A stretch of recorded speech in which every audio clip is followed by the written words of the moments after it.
Welcome to the Alcohol Free Life podcast, brought to you by thesoberclub.com. I'm Janey Grace. This is for you if you've quit the booze or you'd like to, or maybe you're just sober curious. I'll bring you tips and motivation without any judgment, and there'll be inspiration from experts, quit-lit authors, and sober heroes.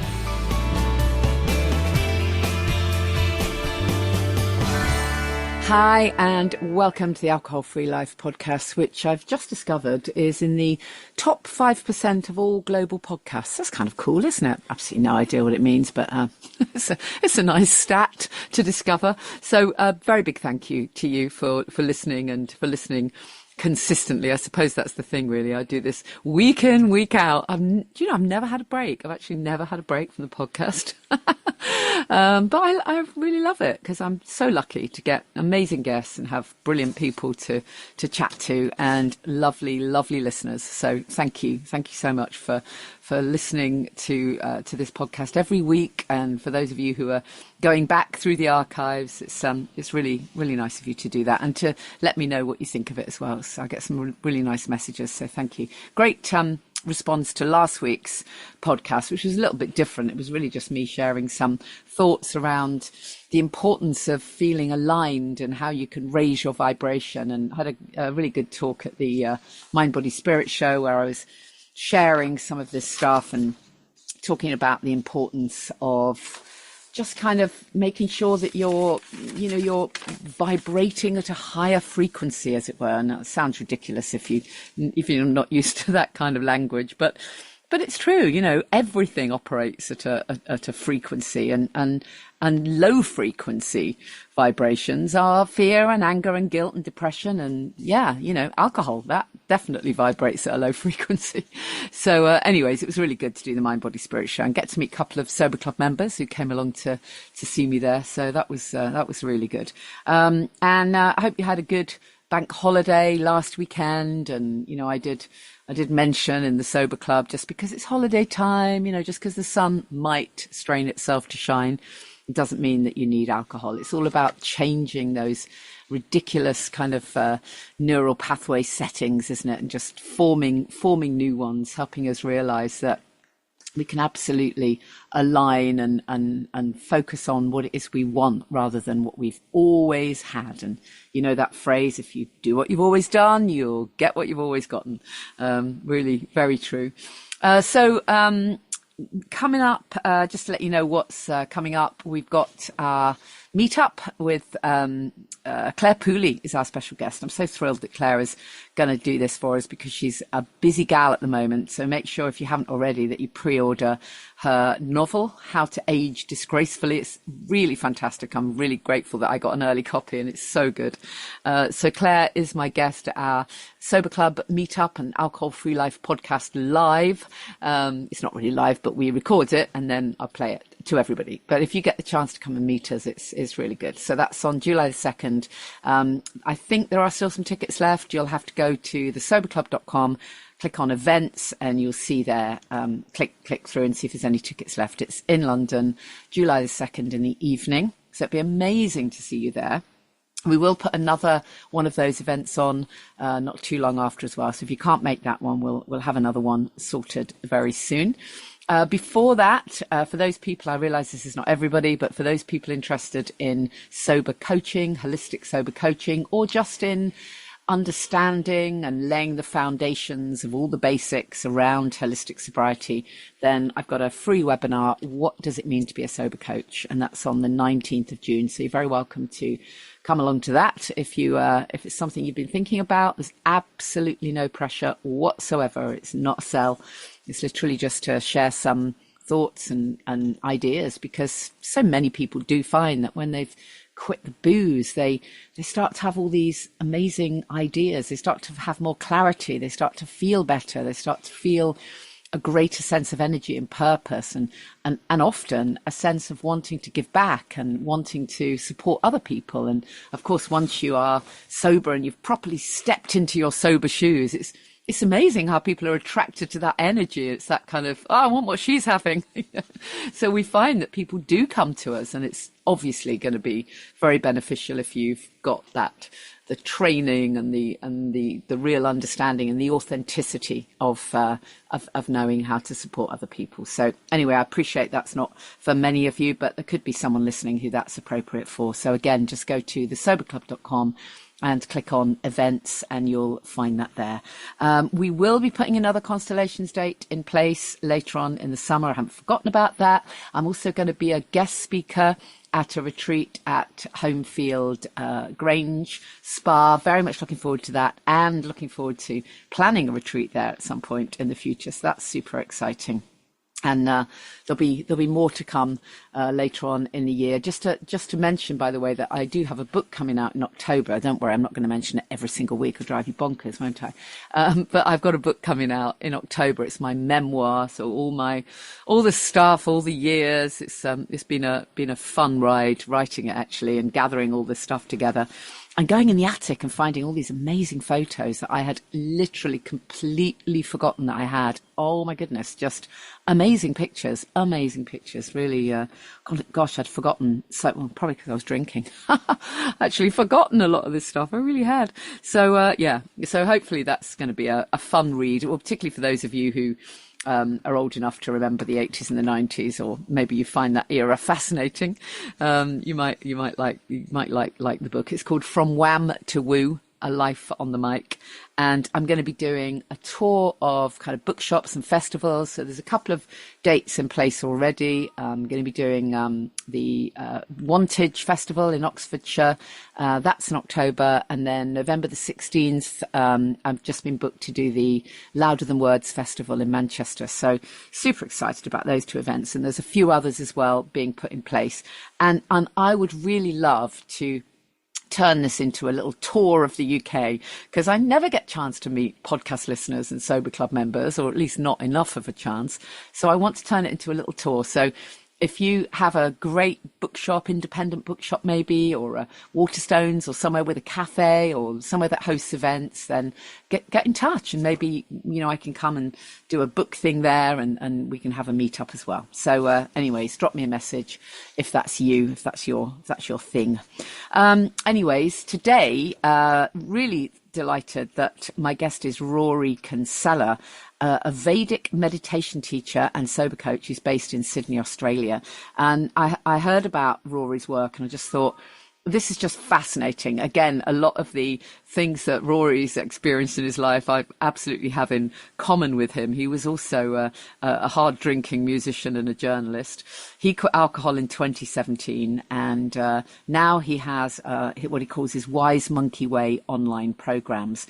And what I love about Rory's work is that he teaches this effortless, really is the word, an effortless style of meditation using mantras, and just helps people to move beyond stress, beyond overthinking, find that place of stillness. And you know that I'm a really big fan of meditation, and you will have heard me say 1,000 times, even in last week's podcast, there really is this link between quitting drinking and being able to be present, which I certainly couldn't be when I was pouring booze in on a nightly basis. It didn't feel possible for me to feel present and to properly be able to show up for meditation. So stopping drinking, I'm not saying it means that you can suddenly levitate, but it definitely gives you that layer of authenticity so that you're not fighting with yourself the whole time. So I love Rory's work. It's very special. You can find out more about what he does at wisemonkeyway.com, and of course he'll tell you more about where to find him in the interview, which I'm going to play you in just a moment. And just a reminder, by the way, that if you are looking for more support, or if you want to do more of the well-being stuff, then come join us in the Sober Club, because that's really what it's all about. We do have a course, an online course, Get the Buzz Without the Booze, for people who are early days, sober curious, just stopping drinking. That's a 3-month course. And there's masses of content in our member portal for people who are just starting out. Exactly what is the right nutrition? Are there, there's some meditations, there's some mindset stuff. There's William Porter doing some exclusive stuff around cravings for us. There's fitness things. I mean, there's everything, you name it, we've got it in there.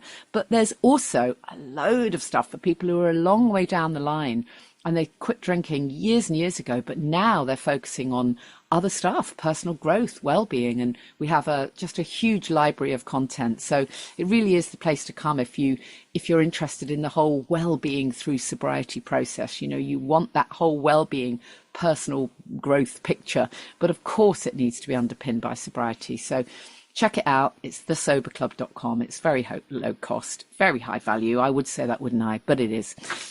So check it out if you haven't already.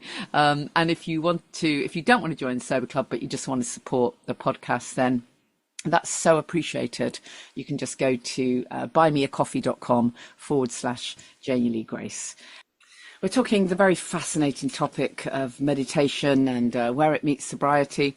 And really pleased that my guest is Rory Kinsella. Rory, how you doing? I'm good, Janey. Thank you for having me on the show. Very happy to be here. Yeah, it's great to chat to you. I love it when technology works, given that you're in Australia and and I'm here.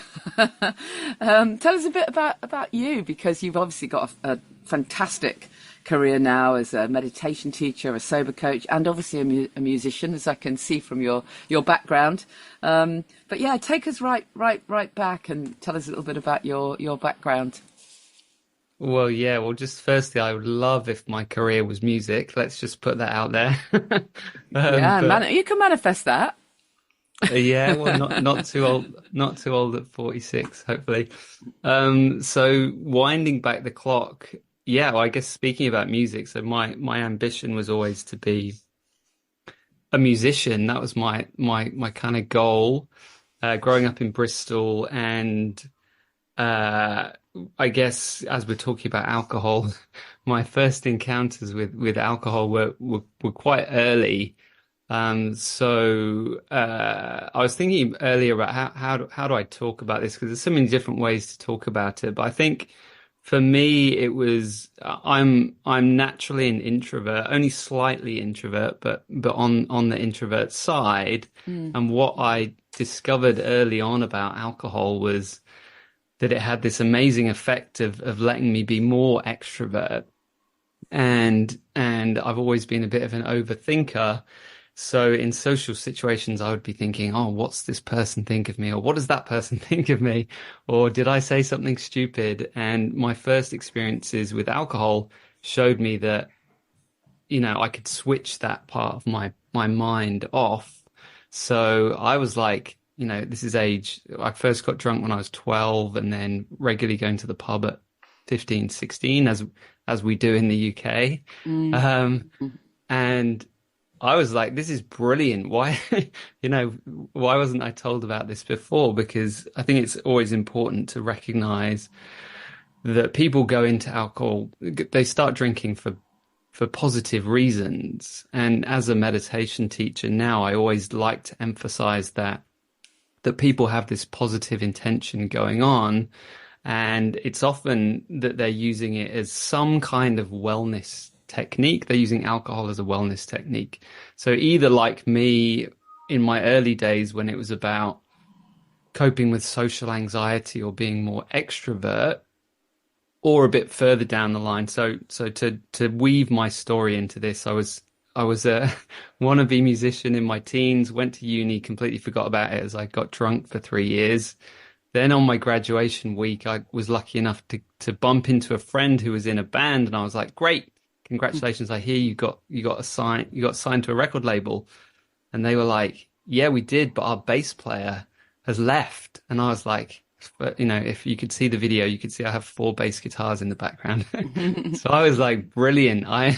I'm here for you. So I got to try and live out my dream for a few years in the early 2000s. We didn't make it, but we toured around the UK, and we had a minor following in northern Italy, which was quite bizarre around the 2003 mark. but that led into this normalization of drinking that I'd already got positive benefits from. I was now in a world where it was very normal to drink. So as you would know, Janey, musicians drink. And then It's all free as well, isn't it? Pretty well, much. yeah, and it's encouraged. Plentiful, And then yeah. and then when the band broke up, I then became a music journalist, and I worked in magazines, and then worked for Channel 4 in London. And what do journalists do? They drink. So it was very, very normalized. So it was like, okay, I'm doing this as a wellness technique, and everyone else is doing it as well. So, I didn't see a problem with it. It then got to, I first started thinking, so I'd be a daily drinker for periods, but I was mostly a binge drinker, like big binges, whole weekends, week-long things on occasion, which was fine until I hit about 35, when I started getting the really bad hangovers, and I would be getting, so there was drugs as well, so I'd be getting paranoid and things like that. And then that equation of drinking is good, it's this wellness technique, that just fell apart, and it was exposed as not being true for me anymore. Regardless of whether it was ever true, it wasn't doing what I'd bought into it for in the first place. So that led me, age 35. At this point, I'd been a journalist for I don't know, 10 years or so. Started to look around and say, well, look, I don't want to be this party animal forever. I was a DJ and I'd be in clubs all the time, and I just realized that I didn't want to be doing that later on. So I started looking around for other ways to live my life, which first of all started off with exercise. So I was an awful runner, and I had all the wrong shoes. I think I was trying to run in Dunlop Green Flash, and I couldn't run at all. But I built up slowly, and this was the first indication to me, because I started running, I started loving it, and I got the runner's high, and this was the first indication to me that I could change how I felt, my sense of well-being through like internal chemicals rather than putting external chemicals in, whether that's alcohol or whatever else I put in my mouth. This was like this internal pharmacy of endorphins and serotonin and dopamine and all these good things that I could get from just putting one foot in front of the other. So this is at my 35th birthday. I didn't quit drinking then. I quit smoking and I quit DJing. So I was like, they're the bad things. The vinyl's the bad thing. And then that led over the next year to looking into all these other wellness practices, where I finally came across meditation. So I learned from my teacher, a guy called Tim. And what I then found is that there was more of this feel-good chemicals that I could access internally. And what happened from then over the next couple of years is that my need to drink diminished. So I had less of that social anxiety. I had less of the work stress that I'd been getting from my media jobs.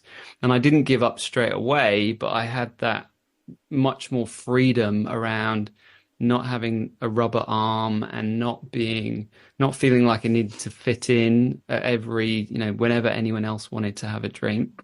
Yeah.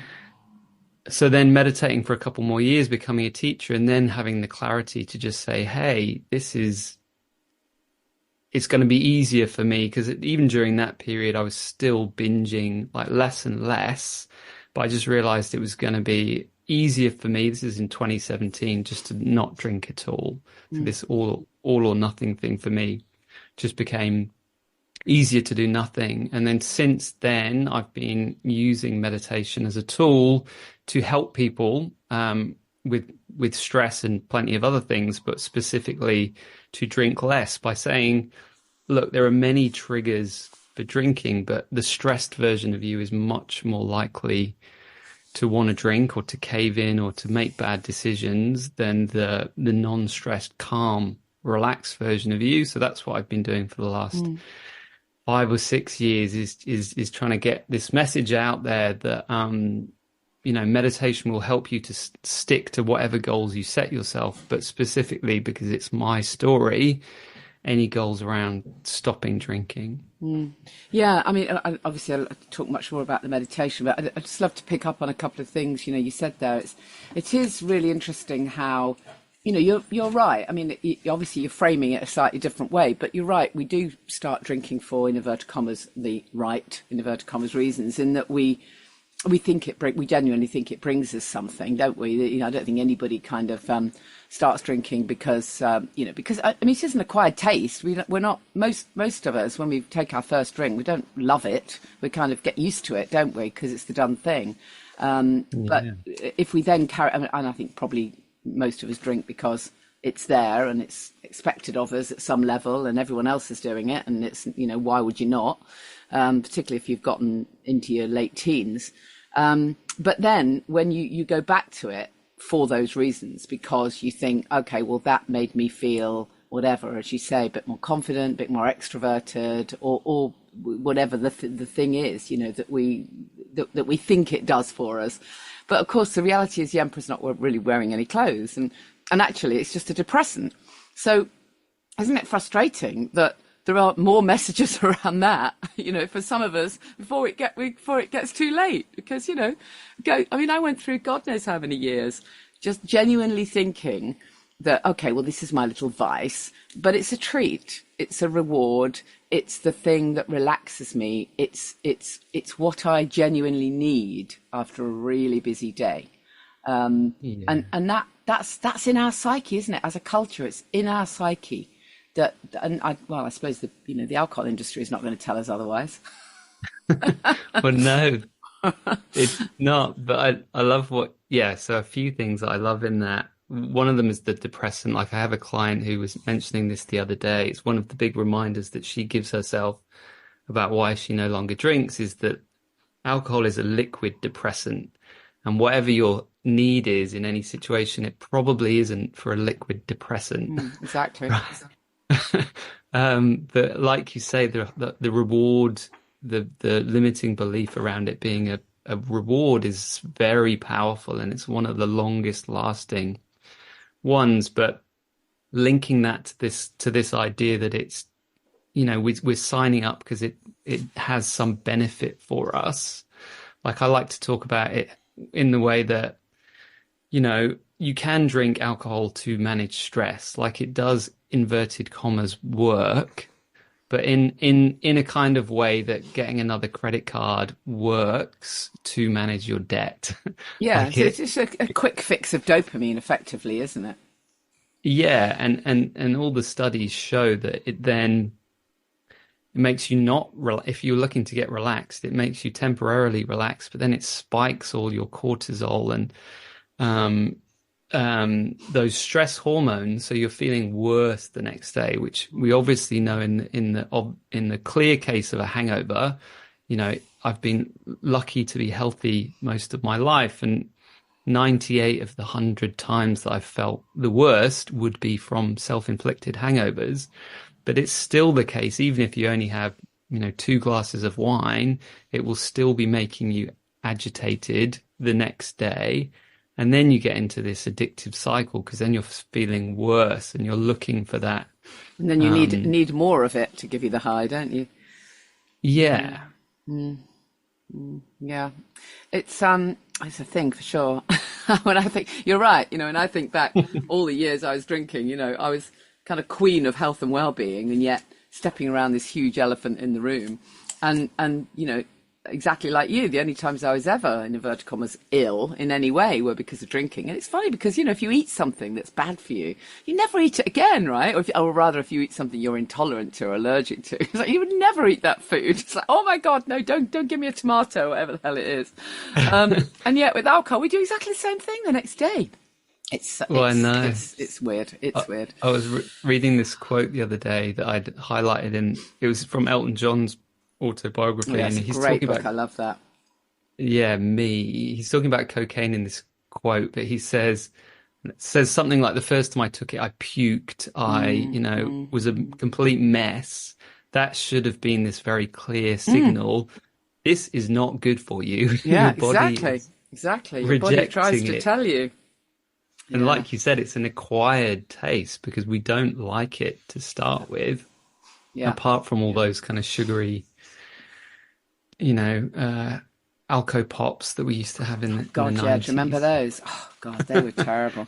Yeah, I did. I don't know if you heard the interview, but I did a really interesting interview some time back with Dr. Eric Sigman about underage drinking, about children drinking. God, that was, I mean, you said you started early. I mean, that whole Alcopops thing was all part of that, really, wasn't it? That encouraging kids to drink even younger. But yeah. Anyways, And yeah. now we're seeing it with vapes. That was the whole Yeah. thing with So vaping they're is kind of gatewaying into something else. Yeah. Yeah, yeah. totally. Yeah. So just back just before we get into the meditation stuff, so what was when you did stop, what what were the tricky bits for you, in terms of relationships, friends, the work that you were doing? How did you navigate all of that? Yeah. So I think what's interesting about my story is that I'd done the work before because I'd been meditating for a couple of years before I'd done it. I'd managed to rid myself of some of my people pleasing tendencies and things like that. And what I actually found, and this is what I say to people, is that it's often easier than you think. Like I had these big fears around because most of my friends are these big boozers, and I thought I would be being, pinned to the bar or really, pressured. And what I found was that what surprised me was how little of that I got. Yeah, yeah, there are the odd people, um, but on the whole, people were a lot more respectful, and I think that's changing year by year. So I stopped drinking 6 years ago, and I think even in that period, like if you look at things like the alcohol-free drink Yeah, market, exactly.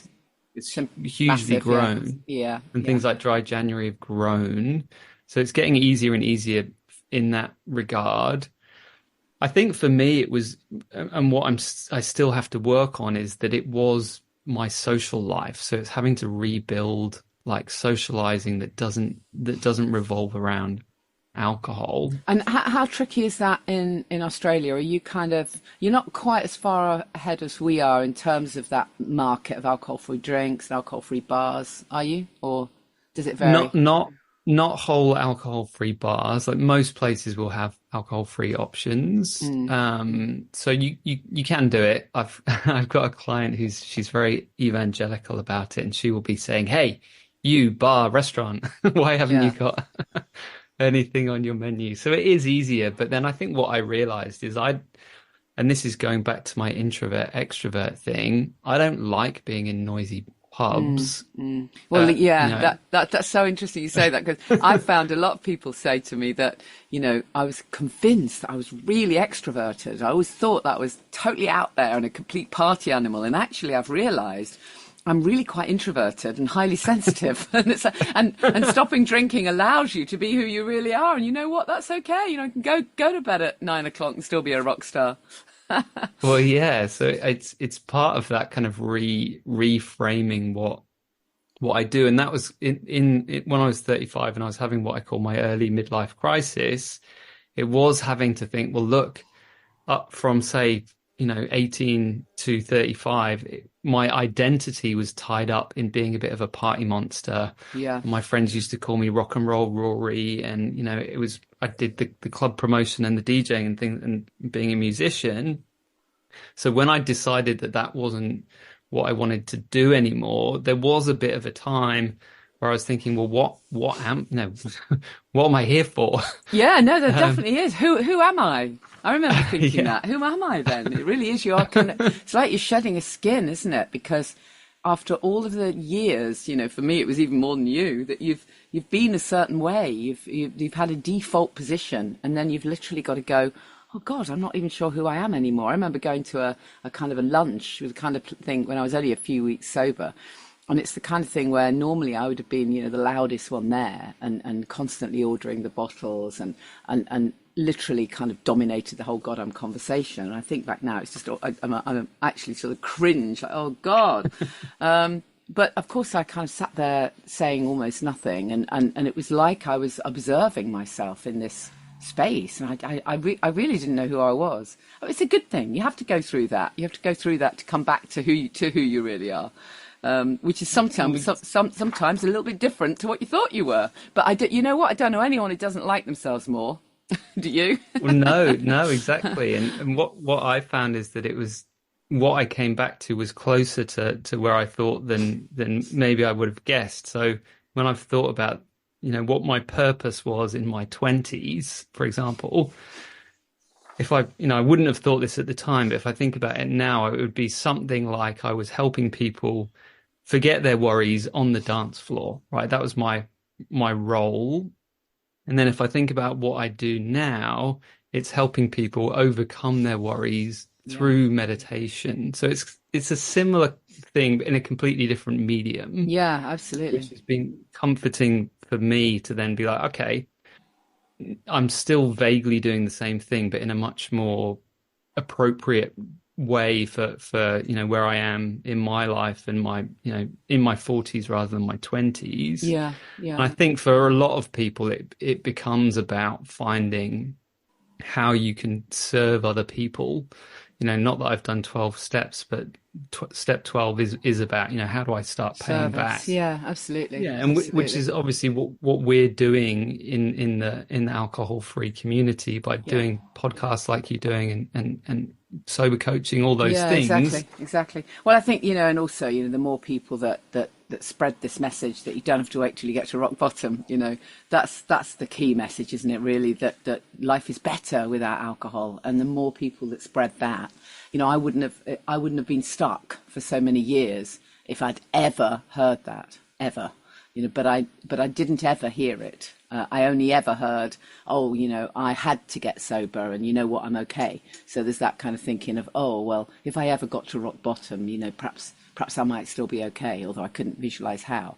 No one ever kind of said, wow, choose this way because it's better. It's a choice. And, and that was how I often talk about it is it's like what's your return on investment here? Like in a very logical way. Yeah. My return on investment in alcohol had clearly flipped into this used to be a good kind of friend making, feel good tool. And now it's something that makes me feel awful 4 days because I have this big all night binge where I smoked 40 cigarettes and feel awful, awful. And it was just obvious that it wasn't, doing what it used to. So it's this, like you say, it's do it for because you want something better. And that's what I loved in the first month, which was dry January 2018. I was just like going, I haven't had like a non-hungover weekend for 20 years. Yeah. And it was so nice. I was like, I could just lie here and just not have this. Never gets old, does it, waking up sober? No, not have this like anxiety over like an ogre hanging over me. Yeah. I know you also, this is a really great phrase of yours where you talk about the wine glass ceiling. And it's so true, isn't it? People end up being restricted in what they're going to do. Tell me a bit more about that. Yeah. So again, like linking off what you're saying about this movement not being about being at rock bottom, and it's like you take me in cuffs.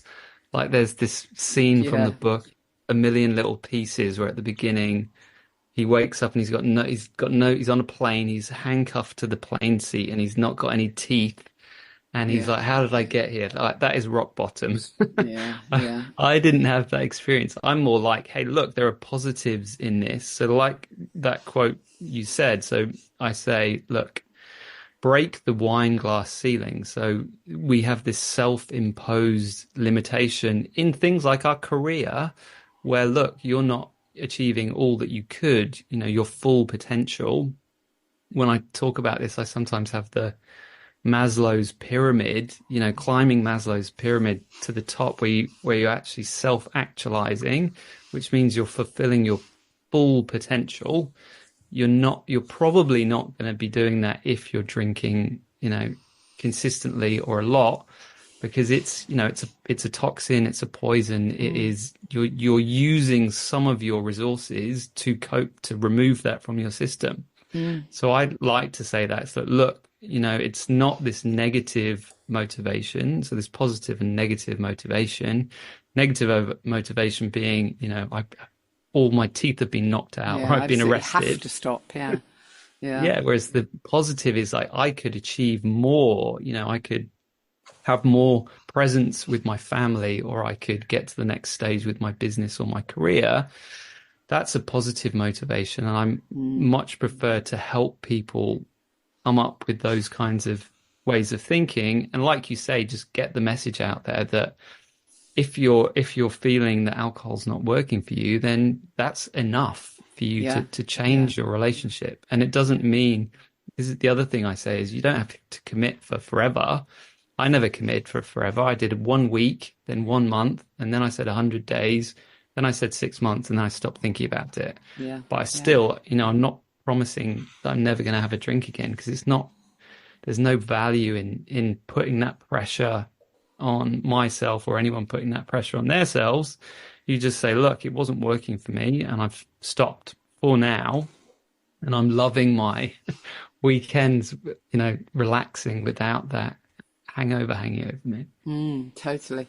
So let's get to the meditation piece then. So, share with us your experience of discovering meditation and why you think it's important for everybody. I mean, I don't think there'll be anyone listening who doesn't know what it is. So I don't think we need to say what it is, but there are so many different ways of bringing meditation into your life. I think that was the eye opener for me, because you've probably heard me say, but when I there wasn't anything I didn't really know about meditation, but because I was working with Hay House Radio, and I was a Hay House author, and I was interviewing gurus and goodness knows what, so I can answer you anything technically probably. But if you'd have asked me how I was getting on, oh, don't be ridiculous, that's for someone else, because I simply could not meditate, or my perspective was that I couldn't meditate, because I would literally sit down and then suddenly like, oh, I need to put the washing on, and all the shopping list in the head. And clearly I can see now that what was going on was if I ever took a moment to go within, then that sense of not being authentic was really there, really pushing the buttons. And I didn't like that feeling and had no idea how to deal with it. So it wasn't until I stopped drinking, actually, that I was able to understand, okay, well, there's a bunch of different ways of doing this, so let's crack one of them, or let's at least show up. Yeah, and I think showing up is really the key part. So my meditation story is that I had a bad experience of it when I was 25, and bad experience being that I was not given clear instructions. I used to have this old boss. He was a crazy kind of hippie guy, and before work every day he'd be like, right, everyone, we're going to meditate. And that was the only instruction. So I was there doing my best guess at what meditation was, which is, let's clear our minds. And obviously not think of anything at all. Yeah. Yeah. I was like, I'm terrible at this. There's a million thoughts came into my head. But that put me off for like 10 years. And like you say, there are lots of different techniques. I tried mindfulness, which I got benefit from, but I didn't love it. And then I kept looking until I found what the technique that I practice and teach, which is called Vedic meditation, where we use a mantra. So we think a mantra gently and softly in our minds, and we sit comfortably. So we're not in lotus position. We're sat, like you would to watch TV or read a book. And this immediately was better for me than when I'd done it at yoga classes, and I'd just be thinking, my back hurts. Oh my God, this is awful. But a huge part of it, which my teacher, gave to me, was this idea that it's allowed to be messy, and there's going to be all sorts of crap in there. Like you said, when you would sit down, there's all these, worries, there's all these to-do list thoughts. And what I really benefited from was an understanding that is okay. All we do is we have whatever technique we're using. So in my example, we have a mantra. We think it whenever we remember to. And when we don't remember to, we're releasing something. So we might be releasing, there might be some worry or anxiety tied up in whatever to-do list things you're thinking. And what I found with that permission to let it all be messy was that I was able to relax. And I often say that it felt like my mind was this clenched fist, which was then able to gently unclench and relax, meaning that when I came out of it, I just felt more relaxed, more calm, and then felt that I had the confidence to then do it regularly. And this is where the real benefit of meditation comes in. Like you said, it's about showing up, not getting any particular what you think the good result is, because it's a small incremental thing that we're doing. You know, people often expect I'm going to go in there and it's going to be like some Hollywood blockbuster movie where I'm flying on some magic carpet. And instead they get the to-do list thoughts. So I'm always like, well, look, it's about how you feel afterwards. It's about how well you sleep. It's about how, easily you're able to say no to a social drink that you didn't want. So it's about recognizing what the benefits were.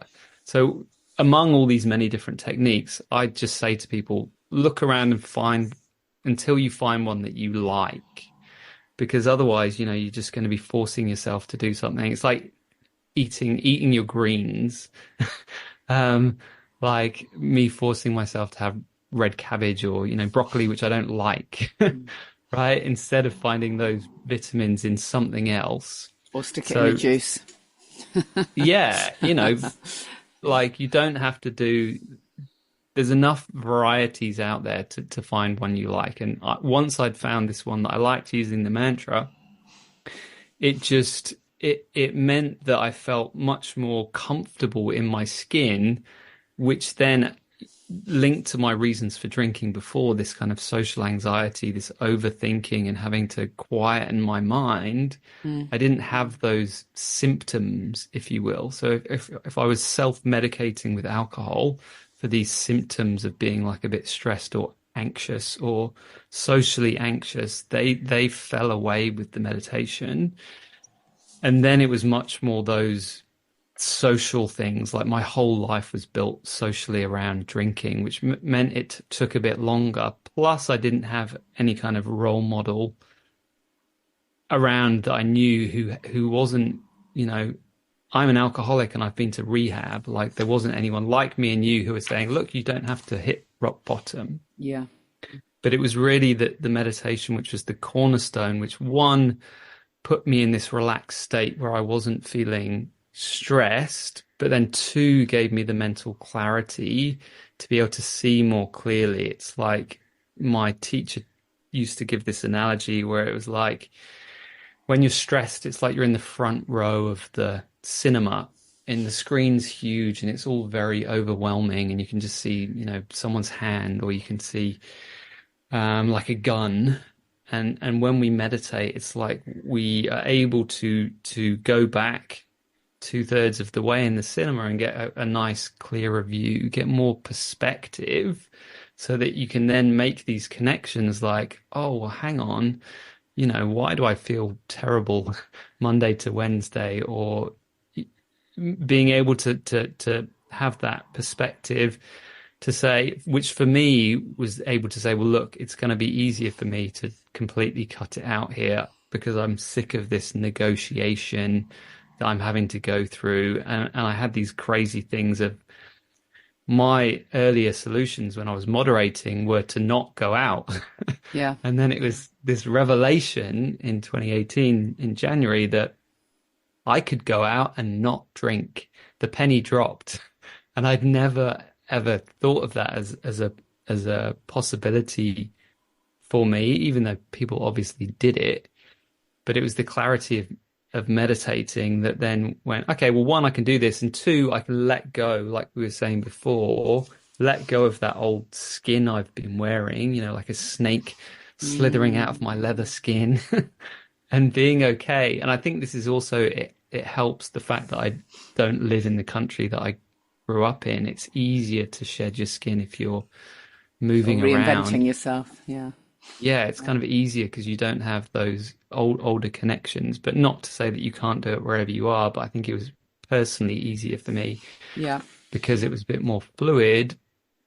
And then, and then using meditation to continue getting that clarity. But this is why I like using it as a foundational thing, because it rather than having to think your way out of this, it's like there's a version of you that has enough clarity without us having to talk about it. There's just a much more upgraded version of you, which will be able to see through all the crap on its Yeah. own. Yeah. I love that. And then you're left with the other things to work through. Yeah. So as a meditation teacher, then, I mean, for somebody who is finding it difficult or they're really just starting out, what would be your sort of top tips? If someone is a little bit, oh, I don't know where to start. I don't know if I can do it. I don't know if I find time. What are your kind of recommendations? Yeah, well, I would suggest finding a teacher. Like find someone that you resonate with. So someone, nearly every teacher will have a video on their website where you can just hear them talking. So find someone who you resonate with, and then follow their advice. And for me, it was about, when I found my teacher, I was like, okay, well, this is a normal guy. He's not a hippie. He's not wearing robes. He used to be a beer drinking rugby player. I can understand what he's saying. So I would say find a teacher, whether that's online or in person, and then just have low expectations. You're not gonna day one become a completely different person, which is good. You don't want to become a completely different person, but take the pressure off yourself. Like on day one, when I teach people to meditate, I say, look, this is not an exam. This is not a test. The only thing you can do wrong is by trying too hard. Everyone's really helpful to remember that this is a relaxation technique. So to treat it much more like you would if you were going for a massage. Like I used to be terrible going for a massage because I'd be all uptight and tensing, and they're always like, "Sir, relax." Relax. And it's like with meditation, if you go in more relaxed, it will be easier, not judging yourself. So, find a teacher you resonate with, try out a few different things until there's one that clicks. It doesn't have to be a revelation, but if you try out 2 or 3 different techniques, people often have freebies. So I've got a freebie, which hopefully we'll put in the show notes, which is specifically, so the one that I offer is call it an 11-minute stress buster. And it's like, instead of reaching for a glass of wine at the end of the day, well, let's just meditate for 10 minutes. Like you were saying, you might not have time for it. 10 minutes, right? Look at the screen time app on your phone. It will tell you how much time you spent on. Yeah, exactly. on Planning, drinking, or recovering from drinking.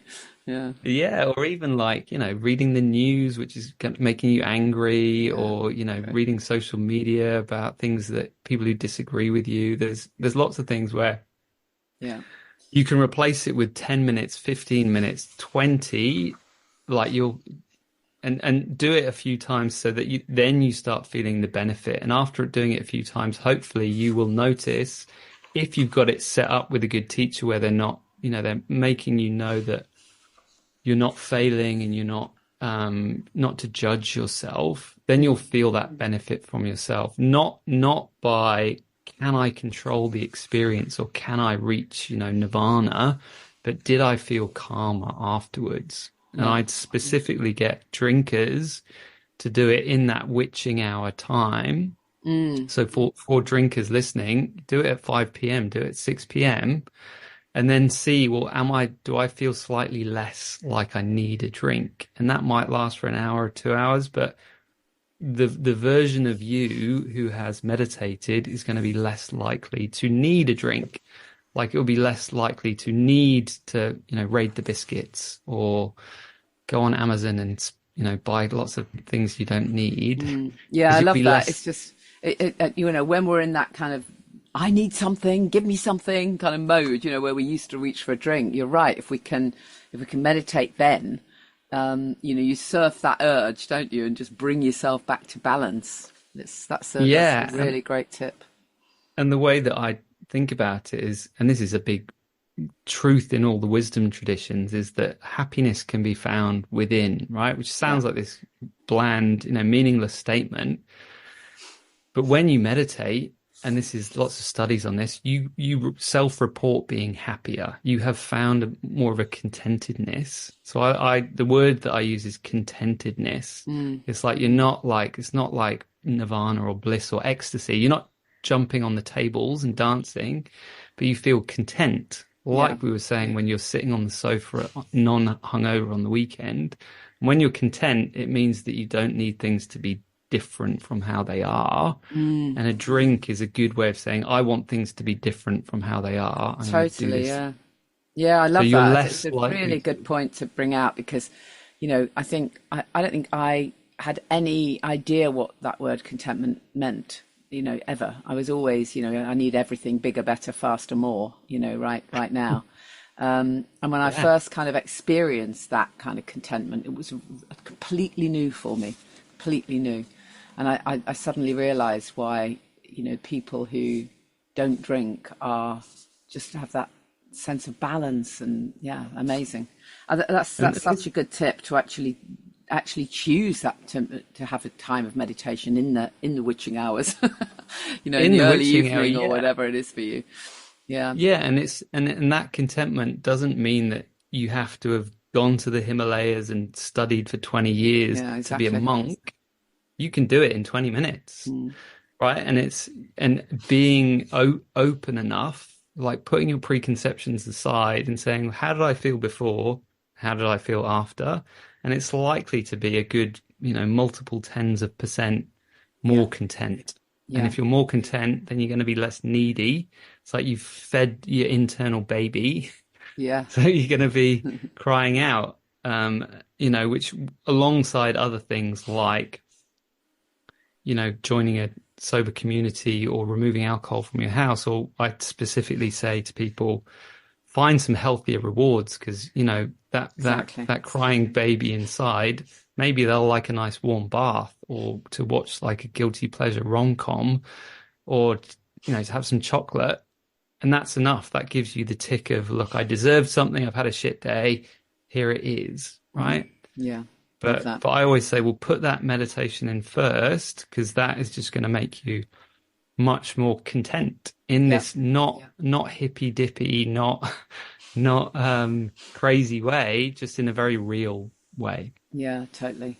So, well, I like the idea of your 11-minute meditation. So tell us where we can find that then, and give us I will put it all in the show notes, but just give us your website anyway, and tell us how we can get that. Yes, so my programs are all called under a thing called Wise Monkey Way. So that my idea is that there is a wise version of you, right, who's content, who sees clearly and makes good decisions, and there's also a wine monkey in you, and the wine monkey's like, go on, you've deserved it. Have a drink. And we can do various things to put the wise monkey version of us in charge. So if you go to wisemonkeyway.com, there's a free stress buster link in the header. And there's lots of other ways to put the wise monkey in charge, like making sure you eat healthily, or making sure you exercise, or having good sleep hygiene. But meditation, as a meditation teacher, I'm obviously going to say this, but it's a great cornerstone habit, which then helps all those other things fall into place. Yeah, I love that. Rory, thank you so much. It's been great to chat to you. And if I ever make it out to Australia, I'll come see you. We'll do something. Yeah. Keep planning to come out there. We'll go and have an alcohol-free beer together. Yeah, absolutely. Brilliant. Thanks ever so much. I really appreciate it. I'll put that stuff in the show notes. And and if you come over to the UK, let's meet up. Yes, I would love to. Right. Thanks very much. Cheers. Thank you. So you can try a free stress-busting meditation at Rory's site, so wisemonkeyway.com/stress. And I'll put that in the show notes as well, so you can access that easily. Don't forget, follow me on social media at Janey Lee Grace. Check out The Sober Club, thesoberclub.com. And I always forget to say this, if you've got any ideas for fabulous guests you'd like me to interview on the podcast, particularly if you know how I can get hold of them, then drop me a message. I always love to know who you'd like me to chat to if I can. I mean, there's a few people I would absolutely love to get on the podcast, but they managed to elude me somehow. I got a really long way down the line with Augustin Burroughs. Oh my goodness, I so wanted to chat to him, but we kind of had a couple of exchanges, but then it kind of fizzled out. So that was a shame, because I absolutely love Augustin Burroughs' books. If you haven't read any, Dry is just the most fantastic book. Oh, goodness. And Lust and Wonder. Oh, man, is that a fantastic book. So anyways, yeah, there are some people who are absolutely on my wish list, but if you can introduce me to others, then please do. That would be great. And also, please let me know your favourite guests. Let me know what you've enjoyed. I really appreciate it when you when you let me know what's inspired you. And sometimes it's not even the really big time guests or the top authors. Sometimes it's just one sentence that someone said that it kind of just clicked and changed everything for you. And I love knowing about those little light bulb moments. So I will see you same time next week. Have a great week. Thank you for listening to the Alcohol Free Life podcast, brought to you by The Sober Club. Please rate and review. And if you want support, accountability and inspiration, and you want to live your best life without the booze, check out thesoberclub.com.